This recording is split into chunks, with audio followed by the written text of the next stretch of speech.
Stranger Things is a Netflix TV show that started in 2016. And the third season just came out. So I figured with the third season having just come out and having just seen it, I was like, you know what? Review it. Review season 1 to 3, non-spoilery, of course. So non-spoilery from here on out. So that being said, so for those of you who don't know about the show, it simply follows a story of a boy who goes missing and his mother, played by Winona Ryder, who plays Joyce, the mother.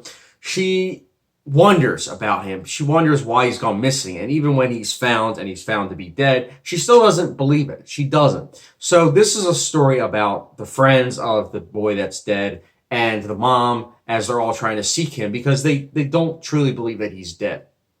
There's also a police investigation going on. David Harbour plays Hopper. He's excellent in the show. And the first season is very intriguing. In fact, the first season I would go so far as to say was engrossing. I really, really dug the first season. It delved into 80s nostalgia, but at the same time, it went into it wasn't exactly original, but it was refreshing because it was like, wow, there are things that have been done, that focus on the 80s, but it hasn't been done this well. So it was refreshing to see. The second season was solid. I enjoyed it, but it was, at the end of the day, it's something I probably wouldn't watch again. And unfortunately, that's the same with the third season. I think the second and third season are both just solid. If you take away the excellent cinematography, the excellent score, the excellent acting, and the excellent production design, it really isn't that good. Season 2 and 3, I should say, at least, because this is essentially the sequelitis syndrome. I mean, the second and third season really aren't that refreshing. They are, in fact, very formulaic. When I say formulaic, it's like, well, Chad, it's focusing on the 80s, and it's a throwback to 80s. Well, it's like, here's the thing. I get that. And that's why I respect it to some degree. But at the same time, it follows tropes of Stranger Things. It follows a lot of tropes and a lot of things you've seen in the first season. Not necessarily just 80s movies and TV shows in general. And I think that's kind of a shame because, again, with a show that's this technically well done, you would want the story and the character element to be as great as that, to match it. But unfortunately, it's not. I really do think the story and the execution in the second and third season really aren't as good as that first season. I mean, it's entertaining. Again, season 2 and 3, I think, are entertaining.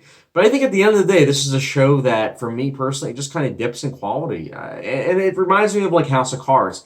You had House of Cards where the first 2 seasons were excellent. And after that, it just kind of followed the House of Cards formula. And season 2 and 3, it follows the Stranger Things formula. You can see everything coming a mile away, which is kind of a shame.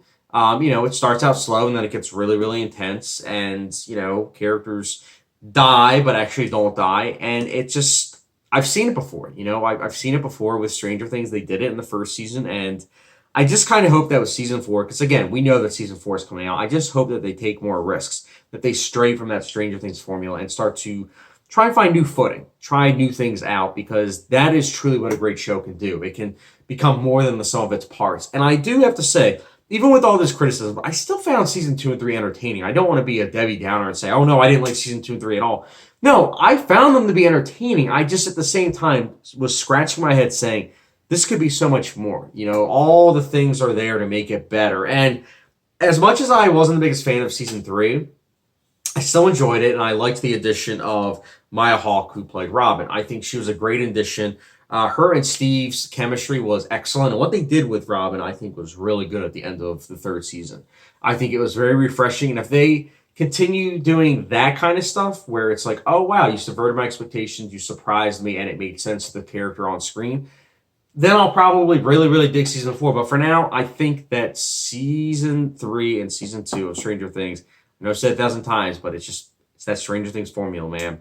But nonetheless, Stranger Things, it's entertaining, it's technically well done, and at the end of the day, my thoughts might not be anything original. I'm sure that there are other people out there that aren't the biggest fans of season 2 and 3, but you know what? I still enjoy this show, and it's a show that I'm looking forward to season 4 with what they're going to do, and that's why Stranger Things, season 1 to 3, that is, I'm going to be personally giving it a 4 to 5 star rating, which, for those like a hot sauce rating, it's the good old Louisiana Pure Crystal Hot Sauce. It's a rock solid show. The reason why I'm not giving it a 3.5 out of 5 is because of that first season, and because technically speaking, wow, oh man, some of the shots and the editing and just the compositions, it's something to be had, man. So I got to give it that extra half a star. So, guys, enough about me, though.